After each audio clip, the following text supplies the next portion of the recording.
ಜಯಂತಿಯನ್ನು ನಾವು ಇವತ್ತಿನ ದಿನ ಆಚರಿಸ್ತಾ ಇದ್ದೀವಿ. ಮಹಾಭಾರತದಲ್ಲಿ ಶ್ರೀಕೃಷ್ಣ ಒಂದು ಶ್ಲೋಕ ಹೇಳ್ತಾನೆ, ಯದಾ ಯದಾ ಹಿ ಧರ್ಮಶ್ಯ ಗ್ಲಾನಿರ್ಭವತಿ ಭಾರತ. ಅದರ ಅರ್ಥ, ಧರ್ಮ ನಶಿಸಿ ಹೋಗುವಾಗ ಸ್ವತಃ ನಾನೇ ಅವತಾರ ತಾಳಿ ಬರ್ತೀನಿ ಅಂತ. ಅದೇ ರೀತಿ ಹಿಂದುತ್ವ ವಿನಾಶದ ಅಂಚಿನಲ್ಲಿರುವಾಗ ಛತ್ರಪತಿ ಶಿವಾಜಿ ಮಹಾರಾಜರು ಜನ್ಮ ತಾಳಿದರು. ಅದರ ಆಧಾರದ ಮೇಲೆ ಇವತ್ತು ನಾವೆಲ್ಲ ಎಲ್ಲಪ್ಪ ಯಮನಪ್ಪ ಅಂಥೇಳಿ ಇಲ್ಲಿ ಕುಂತಿದ್ದೀವಿ. ಶಿವಾಜಿ ಆಸ್ಥಾನದೊಳಗಿರುವಂಥ ಒಬ್ಬ ಕವಿ ಹೇಳ್ತಾನೆ, ವಿಭೂಷಣ ಅನ್ನುವಂಥ ಕವಿ, ಕಾಶಿ ಕಿ ಕಲಾ ಜಾತೀತಿ ಮಾತ್ರ ಮಸ್ಜಿದ್ ಹೋತೀತಿ, ನಾ ಶಿವಾಜಿ ಹೋತೀತಿ ಸಬ್ಕ ಸುನ್ನತ್ ಹೋತೀತಿ ಅಂತ ಹೇಳ್ತಾನೆ. ಅಂದ್ರೆ ಶಿವಾಜಿ ಹುಟ್ಲಿಕ್ಕಂದ್ರೆ ಈ ದೇಶದೊಳಗೆ ಹಿಂದುವಾಗಿ ಉಳಿತಿರ್ಲಿಲ್ಲ ಅಂತ.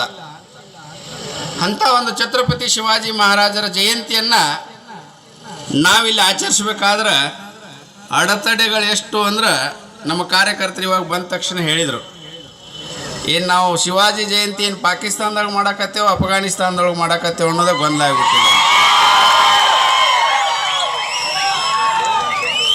ಅಂದರೆ ಒಂದು ಶಿವಾಜಿ ಜಯಂತಿ ಹಿಂದೂ ಸಾಮ್ರಾಟ, ಹಿಂದುತ್ವ, ಹಿಂದೂ ಧರ್ಮಕ್ಕೋಸ್ಕರ ಬಾಳಿ ಬದುಕಿದಂಥ ಒಂದು ವ್ಯಕ್ತಿ ಜಯಂತಿ ಮಾಡಬೇಕಾದ್ರೆ ತಹಸೀಲ್ದಾರಿಗೆ ಬಾಂಡ್ ಕೊಡಬೇಕಂತ, PSI ಕಡೆ ಪರ್ಮಿಷನ್ ತೊಗೋಬೇಕಂತ, CPIಗೆ ಭೇಟಿ ಆಗ್ಬೇಕಂತ.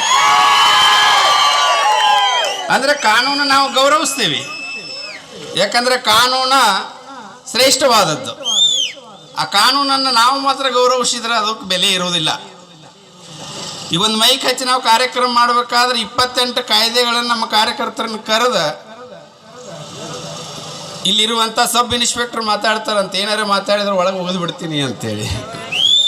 ಅಂದ್ರೆ ಪೊಲೀಸ್ ಇಲಾಖೆಯವರು ಸೌಜನ್ಯ ಸಪ್ತಾಹ ಅಂತ ಮಾಡ್ತಾರೆ ವರ್ಷಕ್ಕೆ 1 ತಿಂಗಳು. ಬಹುಶಃ ಆ ಸೌಜನ್ಯ ಸಪ್ತಾಹದೊಳಗೆ ಅವ್ರು ಹೋಗಿರಲಿಲ್ಲ ಅಂತ ಅನಿಸುತ್ತೆ ನನಗೆ.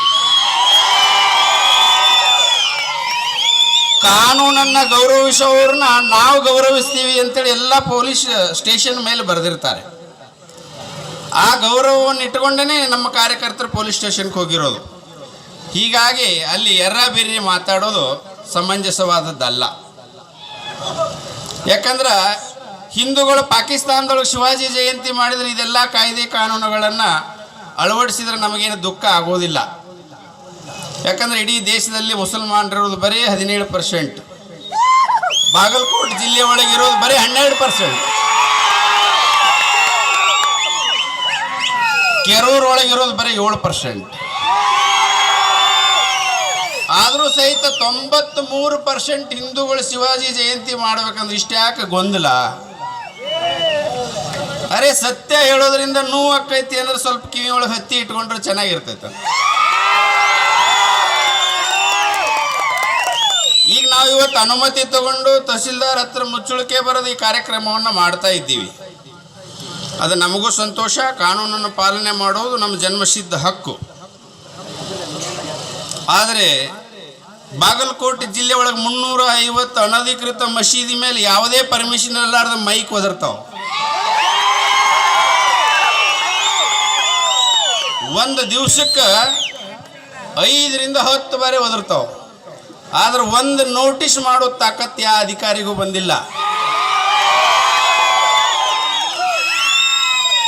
ಅರೆ ಮುಸಲ್ಮಾನರಿಗೆ ಒಂದು ಕಾನೂನು, ಹಿಂದೂಗಳಿಗೆ ಒಂದು ಕಾನೂನು ಅಲ್ಲ. ಸುಪ್ರೀಂ ಕೋರ್ಟ್ ಹೇಳಿದೆ, ಬೆಳಿಗ್ಗೆ 6 ಗಂಟೆಯಿಂದ ರಾತ್ರಿ 10 ಗಂಟೆವರೆಗೆ ಮಾತ್ರ ಅದು ವೃತ್ತ ನಿರೀಕ್ಷಕ CPI ಪರ್ಮಿಷನ್ ತಗೊಂಡ ಮೈಕ್ ಹಚ್ಚಬೇಕು ಅಂತ. ಆದರೆ ಇಲ್ಲಿ CPI ಅವ್ರಿಗೆ ಕೇಳ್ತೀನಿ ನಾವು, ಇಲ್ಲಿ ಬದಾಮಿ ತಾಲೂಕಿನೊಳಗೆ ಎಷ್ಟು ಮಸೀದಿ ಮ್ಯಾಗಿನ ಮೈಕಿಗೆ ಪರ್ಮಿಷನ್ ಕೊಟ್ರಿ ನೀವು? ಹೋಗ್ಲಿ, ಇಲ್ಲಿವರೆಗೆ ಕೊಟ್ಟಿಲ್ಲ. ಆದರೆ ನಾಳೆ ನೋಟಿಸ್ ಮಾಡೋ ತಾಕತ್ತಿದೆಯಾ ಅವರಿಗೆ?